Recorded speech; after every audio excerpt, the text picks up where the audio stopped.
You're listening to The Sports Memory, part of the Sports Moments and Memories podcast with Craig Olson. Make sure to like and subscribe so you never miss a sports memory. One of our sponsors is Pemberton Law Firm. They serve you from locations in Fergus Falls, Wadena, Alexandria, Detroit Lakes, and online at pemlaw.com. Pemberton Law carries a legacy of trustworthy and reputable legal representation dating back to 1883. Also making this podcast possible is Lake Area Docks and Lifts. They offer premium waterfront equipment sales, service, and installation. Best quality and service at the best prices. Just ask your neighbor at the lake. That's Lake Area Docks and Lifts.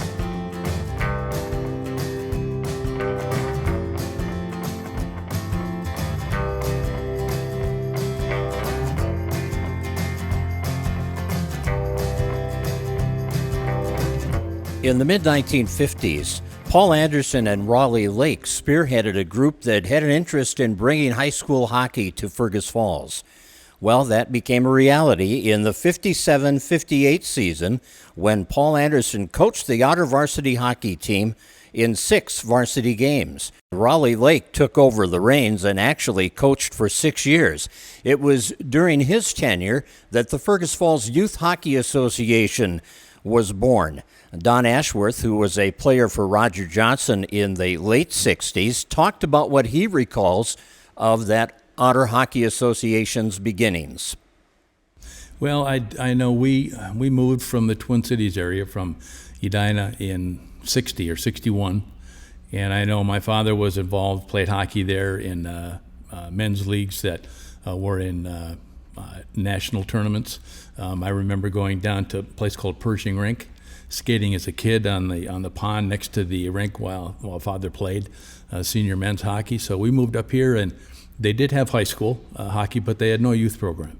So my father and many others, but my father, Lloyd Shegstead, Raleigh Lake was involved, Kel Larson, and others that I'm sure if I look back at some information, you could probably come up with some more names. But they got together. Father brought a group together, and they decided to put together a youth hockey association, and they did that in 61, 62. And I think the first year, all the games were played at Cleveland Rink. That was the only rink that had a warming house, I think, back then. And I remember going out to flood that in the morning and wasn't really happy with that over the years. But they started there. I think they had maybe 50-some-odd kids the first year. Mark Sand and Gravel was who Father worked for, so they were a sponsor. And they had KBRF Radio. They had a lot of the community groups, risers, places like that help sponsor teams. So that's how it started in the 61, 62, and like you say, grew to be a very successful organization and gave kids a lot of opportunities to play. So you were actually in some of the first youth programs on some of the youth teams that were the first ones in Fergus Falls. Absolutely. I have pictures to prove it. Yeah. Well, I see some of those, I bet. But, sure.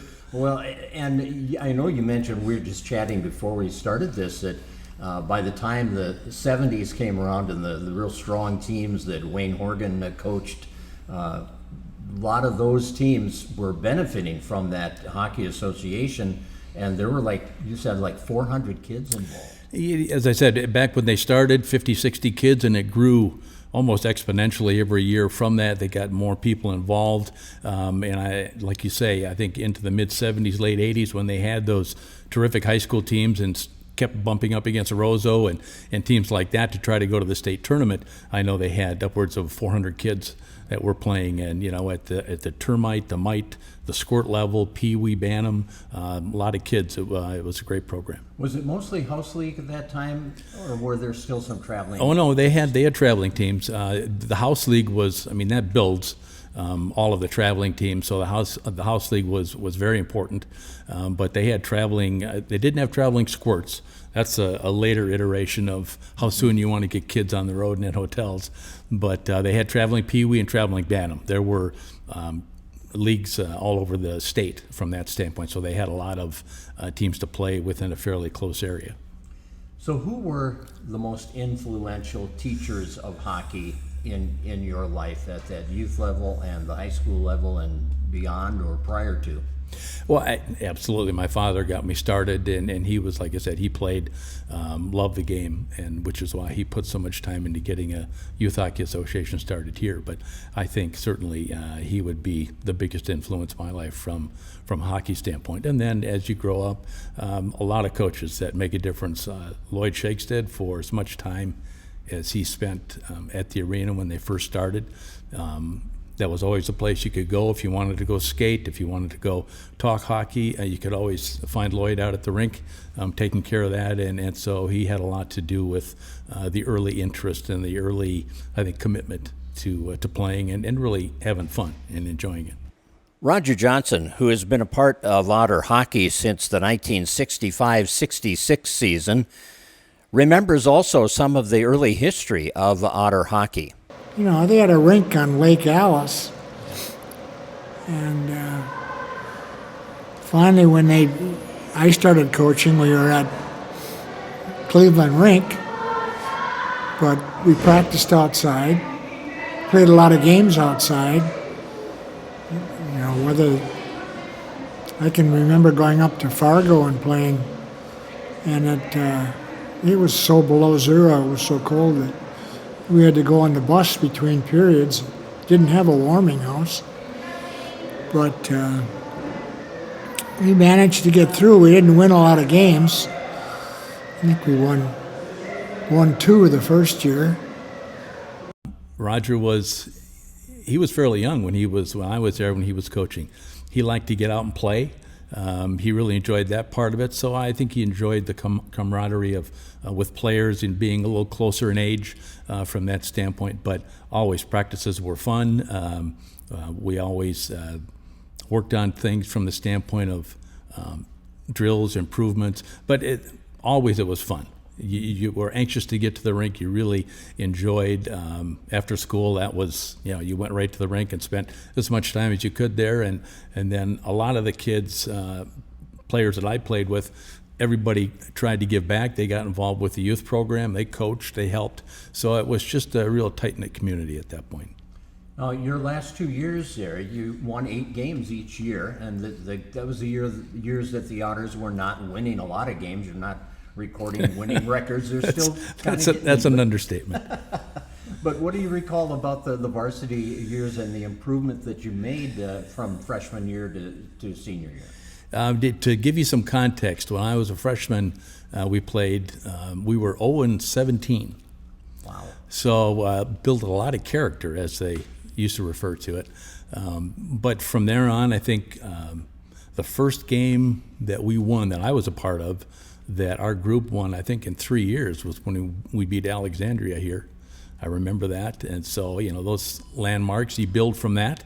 I think we played Moorhead, always had a long way to go to catch up with their skill level. I think we beat them for the first time in 71, I think, when I was a junior. So going from 0-17 to a few wins to 500 to a little more, better than 500 when I graduated, it's a process. But you build the youth program, you just spend time at the rink, you spend time with other kids that really love the game and want to play, and you try and give back. And all of that, I think, translates into building a better program and having more players that try out for varsity and travel teams, and you just upgrade the skill level. After Raleigh Lake's 6 years as head coach of the Otters, Al Peterson took over for the 64-65 season. After that year, it was Roger Johnson taking the helm as the head coach, and he would hold that position for 7 seasons. And it was during that time that the Youth Hockey Association was starting to show some great progress and increased in numbers to a point where they were about to start impacting the Otter varsity program. Well, 2 years under 2 separate coaches, Doug Peltier and Don Dumais, kind of set the stage for what was to become the first real successful period of varsity hockey in Fergus Falls under the direction of head coach Wayne Horgan.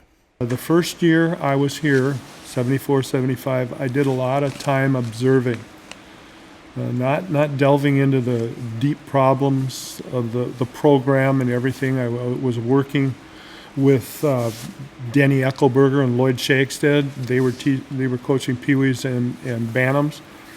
And we talked a lot. I was really appreciative of those two guys. They had a lot to do with the development of the younger kids coming into the program. And I know that Denny, I spent many hours with him talking about what I wanted to see in the kids when they hit the high school scene. And he did a good job, a very good job. I'm very appreciative of him.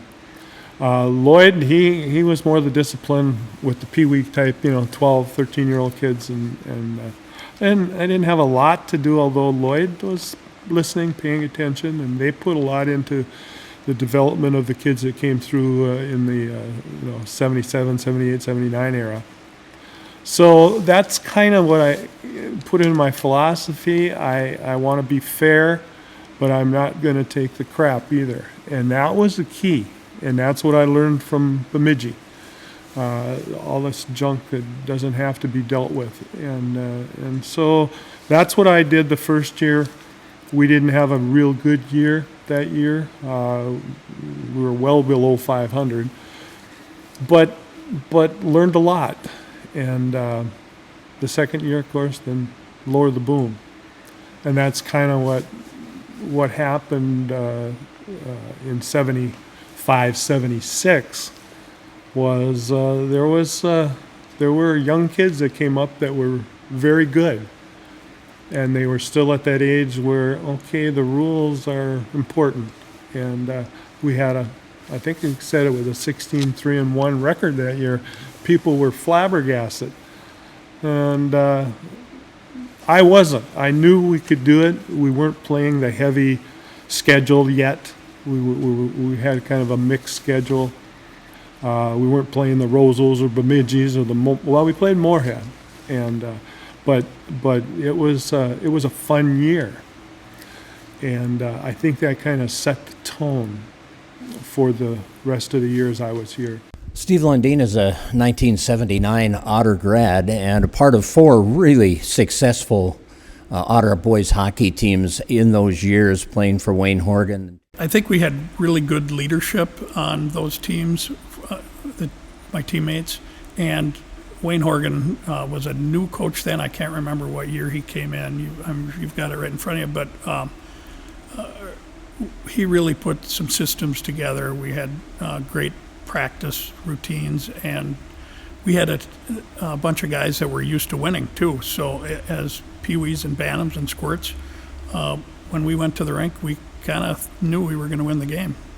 Tell us about those formative years, because Wayne was your varsity coach, but you played and learned the game from some pretty good coaches in the youth level. We did. As a Pee-wee, I remember Rich Johnson. I don't really remember a lot about the coaching because, we were playing and just playing the game and having fun. But I remember him as really I had a lot of respect for him, and just really a good guy. Our Bantam coach, Dennis Eckelberger, was a great coach, and we had great Pee-wee teams and great Bantam teams as well. We beat some teams that we surprised, and that I think surprised some of the hockey people in the area as young kids. I know as Squirts we went up to a Bemidji tournament, and we were ahead of Roseau 3-0 after 2 periods and lost 4-3, and the next night played War Road and we were up 3-0 after 2 and beat them 3-2. And I think people started to look at Fergus as maybe having a little bit of a hockey prowess at that time, where previously really hadn't thought of Fergus much for that. We were very accustomed to winning, and once that happens, your confidence really grows, and when you step on the ice, you really expect to win every game, every shift, every period. Of course, it doesn't happen, but that's really what kind of our mindset. You talk to hockey coaches and they say you got to build from the goal out. You want to have a good goalie, top defense, and we'll get some goals too. You get some forwards to do the scoring. But I look back and read about your teams, and the thing that jumped out at me right away is you had some good goalies and some really good defense. And you had some goal scorers too, but it did kind of start back defensively, didn't it? Well, that was part of my philosophy. You start from the goal and work your way out. And Larry Ross taught me that. He was a goalie, college, and he worked with the goalies just about every day for 10, 15 minutes, and I tried to do that. I tried to get that part of the game started. And then I played defense in high school, and I know how important the defense is. And so I worked a lot with those defensemen. As far as the forwards were concerned, I kind of looked for the kids that were had a nose for the net, and the ones that didn't, because you got to have both out there. And that's kind of where we went. I didn't. Nick Nowak was my assistant for the first couple of years, and then Roger Johnson came back and helped as an assistant. And they kind of brought the fun into the hockey. I brought the serious, discipline and all that stuff into it. But that gave the kids a chance to do their thing offensively. I let Nick and Roger, they worked with the forwards while I worked with the goalies in defense, and for the times that we were split up. I think the first team that I really was impressed with was it's 1978. Fergus played Roseau in the section finals, and they had all these studs. They beat us. I think it was 8-1. I don't know if we touched the puck that game. But Region 8 was, and historically had been extremely good. But that year, of course, we played Roseau in the final with two Broughton boys, Neil and Aaron and Butsy on that line. They had a lot of other good players as well. But that game, that tournament, we went up. It was held in Thief River, and we won the first game. I can't remember who we played. And then the semifinal, it was a big crowd in the rink, and we beat, I can't remember who it was that we beat, a good team, Thief River maybe. And the Fergus fans at the end of the third period, I don't know if you've heard this story, but the fans were chanting, "We want Roseau," in the rink. And of course, the Roseau team and half the town were sitting right across the way. And I've heard after that from some guys from Roseau that really got them juiced up. And they beat us 8-1 in the final. It was 3-0 after after one, and 4-1 after two. But they really held the puck. They controlled play completely during that game, and just a great team, which we really expected to do great things at the state tournament. And I think the first game they went down and they got just trounced by Edina by a big score. I can't remember what it was. People can look it up, but a couple of us were looking at it the other day, and that was really surprising to us because Roseau they were just such a good team that year. Well, I knew we were going to play Roseau if we got there because they had Neil Broughton, and Aaron Broughton, and they had Butsy Erickson. They had goalie Jim Nelson. I mean, that team was a powerhouse. I was totally surprised they didn't win the state tournament that year, but there was also some other teams like Grand Rapids and a few others down there that were just as good. But, it would have been nice if we'd have faced a team of that quality during the year. Then we would know, the kids would have known what we were going to hit. They were just blasted that first period up there. I mean, I think we were behind 3-0 after the first period. And I mean, you can't coach kids if they haven't seen it or experienced it. So it was tough, but we had a team that year. We were actually ranked. I don't remember what position we were ranked, but we were in the rankings. And the teams up north, like Thief River and Bemidji, they were worried. I mean, their coaches, I watched them, I talked to them. And this coach from Roseau, he was talking to those coaches because we beat Thief River, we beat Bemidji. He knew that we were strong. We were going to give them a game. So they were ready, and they had played all these other teams. They were very fast, good team members, I guess you'd call them. we just got snowballed that first period, and that really put us behind the 8 ball. We never recovered, really. And I think put that team against the teams that went to the state Class A tournament, we'd have beat them. That season, we really were good together. We had a good chemistry. We really had gelled. And that was really the team that we played as Bantams. We had a lot of seniors and juniors on that team. I was just looking at the pictures out in the hall. When I was a junior, there were those guys had 8 seniors when I was a junior, and then we had 7. So we had 15 juniors and seniors on that team, and just really, really had a good chemistry. And we had great goaltending. Mark Ferber was our goalie, and he was one of the best goalies I've ever seen in the net. At practice, it was hard to score on him, and he was so into it. Every shot that he faced, whether it's in practice or in a game, he wasn't going to let the puck in. So we were really blessed to have just great guys on that team, great talent. We had some very good leaders. Tommy Beck was probably one of the best as far as the leader go. Paul Bjorklund, Todd Johnson, that was the number 1 line in 78. And we had Stephen Lundeen on defense. We had a Hedstrom, we had a Knutson. We had a lot of kids that had the hockey ability. They just had to be focused in the right area.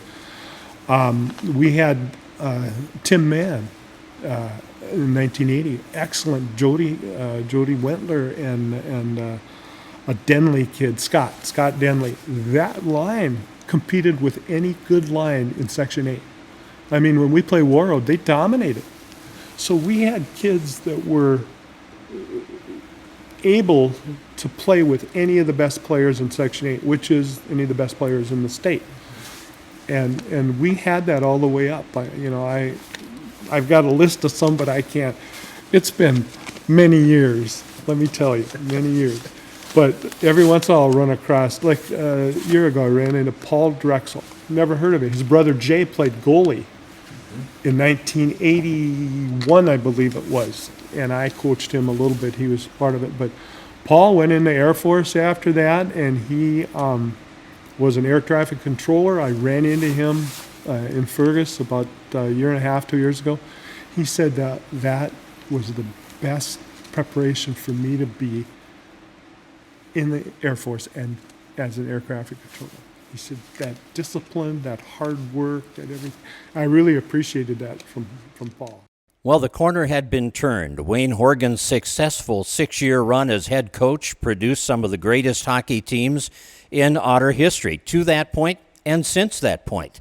You just form such great relationships with people you play sports with, right? It's things, adversities, and joys that you go through with those guys, and you become great friends, lifelong friends. I know we went on some of the guys I played hockey with, they were all hockey players.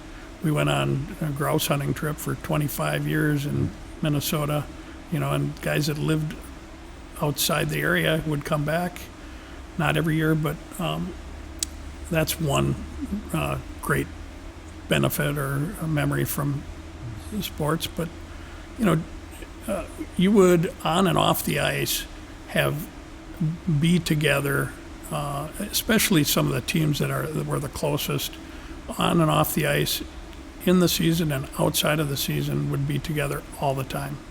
Just that was your really your friend base, and just learn all kinds of things about life off the ice. Wayne Horgan stepped aside after the 79-80 season, and that brought in Bill Colpitts, who spent 2 years coaching the Otters. Tom Mann, who played for both Horgan and Colpitts, talked about the styles that they brought to the ice. Well, I would say they're probably pretty alike. It was, snap the chalk line, right? And it's my way or the highway deal, right? And then when I showed up my sophomore year, right, Wayne Horgan had been the varsity coach for quite a while, right? So So being on the varsity team, coming right from Bantams, right? You know, displeased some people, I'm sure, that had been around, you know, on the JV team and things like that. And, but as far as coaching style go, I would say it was very similar. It was, you know, there wasn't a lot of leeway. If you weren't going to forecheck the way they wanted you to forecheck, if you weren't going to run the power play or do whatever, you know, you go sit down on the end of the bench, and I'll tap you on the shoulder when you might get to go back in. So, I guess I wouldn't say there was a lot of difference. Bill was probably more vocal during practice than Wayne Horgan was, or maybe I was a little bit older when I finally kind of came out of my shell a little bit. I guess as a sophomore, it didn't say much, right? And it was just kind of do what I was told and kind of go from there. We'll learn more about the 2 years Bill Colpitt spent behind the bench for the Otters on part 2 of our Otter Hockey History podcast. We'll also look at the Tim Cullen years, 7 very competitive and successful seasons, and the 7 years that Brian Vatnsdahl spent at the helm. All that on part 2 of our Otter Hockey History podcast.